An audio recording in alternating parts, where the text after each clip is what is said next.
students. So we finally come to the end of this chapter Indigo. So till now we got to know that the Gandhi got the support of the lawyers. So with the support of the lawyers, Gandhi was confident that they won the Battle of Champaran. So Ukilbor support by Gandhi had already Champaran battle khanan jikise.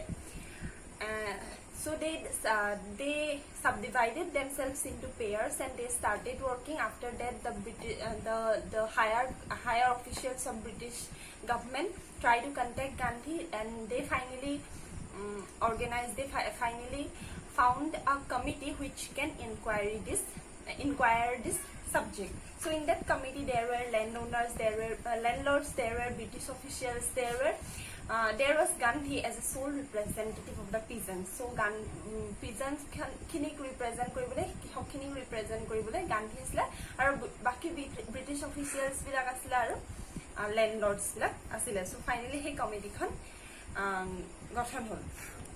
So the committee started an inquiry about the case, and when they started inquiring, the landlords were found guilty. So to kar upor asil landlords bilakor upor asil. Now the landlords have to give their money back, which they have forcefully taken from the peasants. So it is jetia landlords bilake ki hoise দুখী বুলি ঘোষণা কৰা হল। এতিয়া লেণ্ডলৰ্ডছ বিলাকে কি হৈছে তেওঁলোকৰ যোনখিনি পইচাবোৰ জোৰ জবৰদস্তি কৰি কৃষক বিলাকৰ পৰা লৈছে সেই পইচাখিনি এতিয়া ঘূৰাই দিব লাগিব। But the question is how much we must pay. Landlords ask আমি তেতিয়াহ'লে কিমান পে কৰিব লাগিব। The landlords thought that they have to pay 100%, মানে তেহেঁতি কি হৈছে যিমানখিনি পইচা ল'লে গোটেইখিনি ঘূৰাই দিব লাগিব। কাৰণ গান্ধীয়ে এই কেছটোৰ কাৰণে ইমান মন দি মানে ফাইট কৰিছে, ইমান মানে নিজকে এনথুচিয়াজম দেখাইছে, ইমান ইণ্টাৰেষ্ট দেখাইছে আৰু কৃষকখিনিৰ কথা ইমান ভাবিছে যে তেওঁলোকে ভাবিছে দে have to give the farmers 100% refund. But what Gandhi asked? He asked only 50%. So Gandhi asked only 50% of refund from the landlords. Gandhi okol 50% he refund khuzile. There he seemed adamant. He dokhor ki hoise Gandhi aje iman kosto korile, iman jailole jabole ready hol, kintu teo 50% he khuzile. He dokhor ki hoise British officials, landlords ki hokol ba teong jutkhiniye sai asile case to observe korisile hokolu ki hoise olop মানে হেৰি হল সন্দেহ কৰা নাই, তেওঁলোকে মানে 100% খুজিব বুলি ভাবিছিলে, কিন্তু সেইখন মানে গান্ধীয়ে নুখুজিলে। তেওঁলোকে অলপ surprise hall, এমেজড hall. Then the landlords give them 25% and Gandhi agreed to that proposal. So Gandhi কৈছে landlords বিলাকে ক'লে যে আমি 25% হে ৰিফাণ্ড কৰিব পাৰিম। গান্ধীয়ে 50% বিচাৰিলে। বুজি পাইছা? লেণ্ডলৰ্ডছ বিলাকক ভাবিছিলে গান্ধীয়ে ইমান কেছটোৰ কাৰণে লাগিছে, গান্ধীয়ে 100% বিচাৰিব বুলি ভাবিছিলে, কিন্তু নিবিচাৰি গান্ধীয়ে অনলি 50% বিচাৰিলে। তাৰপিছত লেণ্ডলৰ্ডছ বিলাকে আকৌ কি অফাৰ কৰিলে যে আমি 25% হে দিব পাৰিম, আৰু গান্ধীয়ে কৈছে 25%ত এগ্ৰী কৰিলে নে? কৰিলে এগ্ৰী। তেওঁ কোনো মানে হেৰি নকৰি আৰ্গুমেণ্ট নকৰি সেইটো 25%টো এগ্ৰী কৰিলে। এটা কুৱেশ্যন হয় যে Gandhi fought for this battle so long, he invested so much of this time for these farmers, poor farmers. Why he agreed to this 25% proposal? তেতিয়াহ'লে 25% proposal টো কিয় এগ্ৰী কৰিলে? ইয়াৰ আনসাৰটো চাবা, এই প্যাৰাগ্ৰাফটো ইম্পৰ্টেণ্টটো চাবা। This settlement was adopted unanimously by the commission. Gandhi explained that the amount of the refund was less important than the fact that the landlords had been obliged to surrender part of the money and with it part of their prestige. So Gandhiৰ কাৰণে কি হৈছে ৰিফাণ্ডৰ যোনটো amount আছিলে, যিমানে 25% হওক 50% হওক 15% হওক, সেইটো ইম্পৰ্টেণ্ট নাছিলে। তেওঁ ইম্পৰ্টেণ্ট আছিলে যে লেণ্ডলৰ্ডছ বিলাক যোনবিলাক ব্ৰিটিছবোৰে নিজকে কি ভাবিছিলে, বহুত মালিক বুলি ভাবিছিলে, নিজকে ভগৱান বুলি ভাবিছিলে। তেওঁলোকে ইণ্ডিয়ান ফাৰ্মাৰ্ছ বিলাকে হওক বা ধনী দুখীয়া কাৰোৰে ওচৰত কি হৈছে সৈমান হোৱা নাছিলে, কিন্তু এই ক্ষেত্ৰত কি হৈছে they surrender their money as well as their prestige ইয়াত পইচাৰ লগতে তেওঁলোকৰ সন্মানটো সাৰেন্ডাৰ কৰিলে আৰু হেতুৱে গান্ধীয়ে বিচাৰিছিলে therefore as far as the peasants were concerned আৰু আমি যদি farmers বিলাকৰ কথা ভাবো the planters had behaved as lords above the law আৰু এই ল্যান্ডলৰ্ডছ বিলাকে অতদিনে ফাৰ্মাৰ্স বিলাকৰ ওপৰত নিজকে কি কেনেকে বিহেভ কৰিছিলে লৰ্ডছ নিজকে ভগৱান বুলি ভাবিছিল দেখুৱাইছিলে আৰু ফাৰ্মাৰ্স বিলাকেও ল্যান্ডলৰ্ডছ বিলাকক ভগৱান বুলি ভাবিছিলে আৰু তেওঁলোকৰ ওপৰত যে কোনো ল কোনো আইন থাকিব পাৰিব হেতু কথা কি হৈছে ভবা নাছিলে এতিয়া পিজেন্টস বিলাকে কি শিকিলে নাও the peasants saw that he had rights and defenders he learned courage so first Gandhi aim to ki asle Gandhi wants to free these peasants from fear তেওঁলোকক ভয়ৰ পৰা আঁতৰাব খুজিছিলে তেওঁলোকে বহুত ভয় কৰিছিলে কাৰবাৰ এগেইনষ্টত মাত মাতিবলৈ তেওঁলোকৰ যে ল্যান্ডলৰ্ডছ বিলাক যেন ভগৱান আছিলে তেনেকে ভাবিছিলে কিন্তু এই কেছটোৰ পৰা পিজেন্টস বিলাকৰ কি লাভ হ'ল they freed themselves from fear they learned courage তেহেতি সাহস শিকিলে আৰু তেহেতি নিজকে ভয়ৰ পৰা আঁতৰ কৰিলে আৰু তেহেতি এটো শিকিলে যে they have law to support themselves if they are right তেহেতি যদি সঁচা কথা কয় তেহেতৰ কাৰণে আইন আছে তেহেতক সাপোৰ্ট কৰিবলৈ সো এইখিনি কথা পিজেন্টস বিলাকে শিকিলে so that is the end of the case এতিয়া হেডহতে কি হৈছে ইন্ডিগোৰ কেছটো সামৰণি পৰিলে এতিয়া did Gandhi left immediately after resolving the case Gandhi কি হেই কেছটোৰ কাৰণে গ'ল আৰু কেছটো ৰিজলভ হোৱাৰ পিছতে কি গান্ধী মানে ঘুৰি গুচি আহিল নেকি No, Gandhi did not leave immediately. Karan Gandhi Amani as 7 months. He has been living in Champaran 7 months. 7 months of Hatmahar Gandhi Tadasle. And when he was living there, he examined the conditions of the farmers. He looked at their clothes. They are all illiterate. They have no access to school. They have no access to medicine.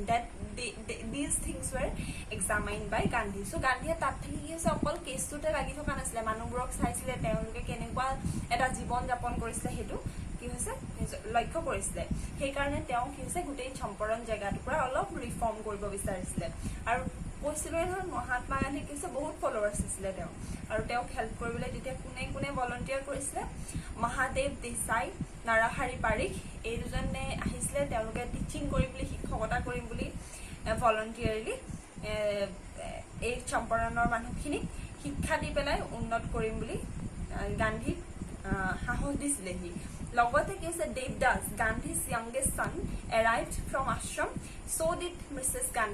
Gandhi কোন আছিলে কস্তুৰীবাই so কস্তুৰীবাই মানে গান্ধীৰ যোনগৰাকী wife আছিলে তেওঁৰ লগতে তেওঁৰ youngest sonৰ নাম কি আছে সৰু ল'ৰাটোৰ দেৱদাস so দুইজনে গান্ধীক হেল্প কৰিবলৈ আগবাঢ়ি আহিছিলে আৰু at that time Kasturibai was trying to reforming the condition of women their clothes তাৰপিছত Kasturibai যেতিয়া আহিলে তেতিয়া দেখিলে যে women বিলাকৰ personal hygiene বুলি পৰিষ্কাৰ পৰিচ্ছন্নতাৰ একো শিক্ষা নাছিলে তেওঁলোকে এখন শাৰীকে ফটাচিটাকে পিন্ধি আছিলে তো সেইবোৰ কথা কি হৈছে Kasturibai মহিলাখিনিক হেল্প কৰিছিলে তেতিয়া গান্ধী কি হৈছে বিদেশী কাপোৰ বৰ্জন কৰি পেলাই কেনেকে নিজে উইভ কৰিব পাৰি জটৰ ফুটা কাটিব পাৰি হেবোৰ চাইছিলে হয় নে তো হেবোৰ কথা কি হৈছে Kasturibai এই চম্পৰণৰ women বিলাককো শিকাইছিলে লগতে Gandhi also looked after the medical condition of that place health condition of that place কি হৈছে হে health conditioner কাৰণে কি বস্তু available আছে তাত health conditioner কাৰণে তিনটা বস্তু available আছে castor oil quinine and sulfur ointment যিকোনো বেমাৰ হয় হে তিনটা বস্তুই দি দিছিলে সেই কাৰণে তেওঁ কি হৈছে কিছুমান ডক্টৰস আনিছিলে ভলন্টিয়াৰ কৰিবলৈ যাতে এই মেডিকেল কন্ডিশনটো আপলিফ্ট কৰিব পাৰে so even after Gandhi's engagement in Champaran Gandhi did not forget about his other responsibilities Gandhi's কিছুমান বেলেগ responsibilities আছিল হেবোৰৰ কথা কিন্তু গান্ধীয়ে কেতিয়াও পাহৰা নাছিল তেওঁ কি হৈছিল while he was living in Champaran he tried to get information from ashram এখনো চলাই থাকে তেওঁ হেবোৰৰ ইনফৰমেশন হেখন কেনেকুৱা চলি আছে কিবা তাত বস্তু লাগে নেকি কিবা ইনস্ট্ৰাকশন দিব লাগে নি হেবোৰ কাম কিন্তু তেওঁ খুব সুকলমে খুব মানে ডিসিপ্লিন কে কৰি গৈছিলে তো গান্ধীয়ে মানে সব ৰেসপন্সিবিলিটি পালন কৰিছিলে এটো সাবা এটা লাইন দিছে the Champaran episode was the turning point in Gandhi's life আৰু সেই Champaranar episode which was happened in 1917 became the turning point in Gandhi's life. আমাৰ জীৱনলৈ এটা টাৰ্নিং পইণ্ট আহে, এটা ঘটনা আহে যিটোৱে আমাক মানে এটা পথ দেখায়, হয় নাই, যিটোৱে মানে জীৱনত আমাক জীৱনৰ ৰাইট পাথ এটা দেখায়। গান্ধীৰ কাৰণে Champaran episodeটো এটা তেনেকুৱা এটা turning point asile. What I did, he explained, was a very ordinary thing. I declared that the British could not order me about in my own country. So remember, a British secretary ordered him that you are an outsider, I cannot give you information. But in reality, Gandhi is an insider. হয় নহয়, তেওঁ ভিতৰৰ মানুহ, ব্ৰিটিছেহে আমাক শাসন কৰিছিলে। আৰু সেইটো কথা গান্ধীয়ে সেই ক্ষেত্ৰত মনত লগাই লৈছিলে যে কোনোবা এজন ব্ৰিটিছে বা কোনোবা এজন বিদেশী মানুহে আহি মোৰ নিজৰ কাণ্ট্ৰিক মোক অৰ্ডাৰ দিব নোৱাৰে। আৰু এটা চাবা, গান্ধীয়ে কি হৈছে, গান্ধীয়ে সদায় নিজৰ Gandhi's political ideologies are related with our day to day life. আমাৰ গান্ধীৰ পলিটিকেল আইডিঅলজিজ বিলাক হৈ ক'ৰবাৰ পৰা কিতাপৰ পৰা উঠাই অনা নাছিলে। তেওঁ সেইবোৰ কি হৈছে আমাৰ ডে টু ডে লাইফত থাকি পেলাই যিটো শিকে সেইবোৰৰ পৰাই তেওঁ এপ্লাই কৰিছিলে। This was typical Gandhi's pattern. His politics was intertwined with practical day-to-day problems of the millions. He was not a loyalty to abstraction. It was a loyalty to living human beings. তেওঁ কোনো লৰ প্ৰতি সেই যে civil ডিsobedience কৰিছিলে, তেওঁ কোনো লৰ প্ৰতি নিজকে বান্ধি ৰখা নাছিলে। তেওঁৰ এটাই ধৰ্ম পালন কৰিছিলে, সেইটো হৈছিলে মানৱীয়তা। তেওঁ মানৱীয়তাৰ আধাৰতে চব কামবোৰ কি হৈছিলে, যোনটো শুদ্ধ বুলি ভাবিছিলে সেইটো কৰিছিলে। Gandhi's main aim to Kesle in everything Gandhi did. Moreover, he tried to mold a new free India who could stand on his own feet and thus make India free. Gandhi etu kotha khub bhalore realize korisile je if we do not stand on our own feet, we can never be independent. Ami jodi nijor bhurit nije theory du jodi anor bhorosat কি হৈছে আমি চলাই থাকো, তেতিয়াহ'লে আমি কেতিয়াও independent হ'ব নোৱাৰো, আমি কেতিয়াও ফ্ৰী হ'ব নোৱাৰো। সেইকাৰণে তেওঁ সেইটো আইডিঅলজিয়ে ফ'ল' কৰিছিলে। তাৰপিছত তেওঁৰ কথা কৈছে যে এনেকুৱা নাছিলে ন গান্ধী, যে মই আগতেও কৈছো গান্ধী অকল ইণ্ডিয়ান ফলোৱাৰ্ছে নাছিলে, তেওঁ বাহিৰৰ মানুহো বহুতে ফ'ল' কৰিছিলে। ইভেন ব্ৰিটিছৰ নিজৰ মানুহেও তেওঁক ফ'ল' কৰিছিলে। যেনেকে যোনজনে আমাৰ এই কিতাপ গান্ধীৰ বিষয়ে এইটো লিখিছে, লুইচ ফিচাৰ, হয় নাই, তেনেকুৱা এজন আছিলে কি চাৰ্লছ ফ্ৰিয়াৰ এণ্ড্ৰিউজ। চ' চাৰ্লছ ফ্ৰিয়াৰ এণ্ড্ৰিউজ তেওঁ পেচিফিষ্ট আছিলে, শান্তিত বিশ্বাসী মানুহ এজন আছিলে, তেওঁ গান্ধীক ফ'ল' কৰিছিলে।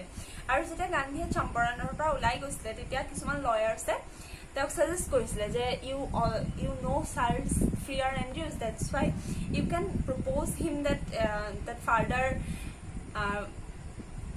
Further some struggle with these people will not happen. যে কিবা কিবি হ'লেও মানে যেন তেওঁ আকৌ সহায় কৰে, তেওঁ যেন মাত মাতে। এতিয়া আমাৰ কিবা অফিচত যেনিবা কোনোবা এজন আমাৰ চিনাকি মানুহ থাকে, তেতিয়া আমি কওঁ নে নকওঁ আমাক হেল্প কৰিবি দেই এইটো ক্ষেত্ৰত। তো গান্ধী কি হৈছিলে, নিজৰ লগৰখিনিয়ে কৈ থৈ গৈছিলে যে তোমাকতো এইজন মানুহে ভাল পায় আপোনাক, তেতিয়াহ'লে আপুনি কৈ দিয়ক, তেতিয়া আমাৰ কিবা প্ৰব্লেম হ'লে তেওঁ হেল্প কৰিব। কিন্তু গান্ধীয়ে কি হৈছে, গান্ধী ভেহিমেণ্টলি অপ'জ দেট প্ৰপ'জেল। সেই প্ৰপ'জেলটো গান্ধীয়ে ভেহিমেণ্টলি অপ'জ কৰিছিলে, কাৰণ তেওঁৰ মেইন এমটো কি আছিলে, চেল্ফ ৰিলায়েণ্ট। আমি কি হৈছে আত্মনিৰ্ভৰশীল হ'ব লাগে। যদি আমি আত্মনিৰ্ভৰশীল নহওঁ লোকৰ ওপৰত, চাৰ্লছ ফ্ৰিয়াৰ এণ্ড্ৰিউজ কি আছিলে, এজন ব্ৰিটিছ মানুহ আছিলে, ব্ৰিটিছৰ ওপৰত যদি আমি ভৰসা লৈ থাকো, লাগিলে তেওঁ মোৰ ফলোৱাৰ্ছে হওক, তথাপিও কিন্তু আমাক সেইটোৱে কি বনাব, that will make us weak, আমাক কি হৈছে দুৰ্বল বনাব। সেইকাৰণে গান্ধীৰ মেইন এমটো আছিলে চেল্ফ ৰিলায়েন্স।